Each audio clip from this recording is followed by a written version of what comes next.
હાલ કોરોનાને લઈને ખૂબ જ દુઃખદ સમાચાર સામે આવી રહ્યા છે। કોરોનાના નવા વેરિયન્ટ JN1 એ ફરી એકવાર લોકોમાં ભય ઊભો કર્યો છે।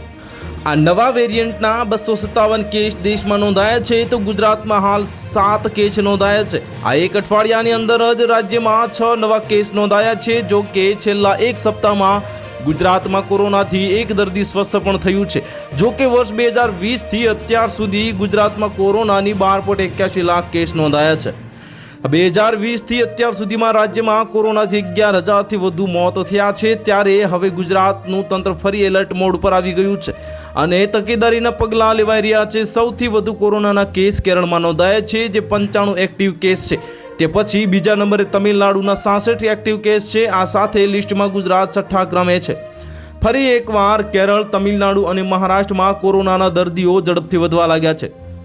મુંબઈની જેમાં 2 કોરોના પોઝિટિવ દર્દીઓના મોત બાદ શહેરમાં તકેદારી વધારી દેવામાં આવી છે। આરોગ્ય વિભાગ એલર્ટ મોડ પર છે અને પ્રશ્ન એ છે કે શું કોરોનાનો આ વેરિયન્ટ 2020 જેવો કહેર વર્તાવશે। આ વખતે કોરોના સૌથી વધુ કેસ સિંગાપોર અને હોંગકોંગની સામે આવી રહ્યા છે અને NB 1.8 વેરિયન્ટ્સને કારણે અત્યાર સુધીમાં 30 દર્દીઓના મોત થયા છે।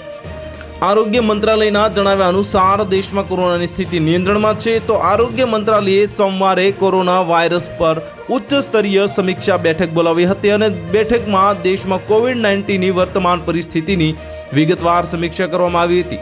19 મે સુધીમાં તો ભારતમાં કોરોનાના 257 સક્રિય કેસ મળી આવ્યા હતા। તો હાલ માટે આટલું જ। મળીશું નવી અપડેટ સાથે। જો તમને અમારા વિડીયો પસંદ આવતા હોય તો વિડીયોને લાઇક કરી દેજો, ચેનલને સબસ્ક્રાઇબ કરી બાજુમાં આવેલા બેલ આઇકનને દબાવી દો, જેથી તમને આવા સમાચારની અપડેટ મળતી રહે।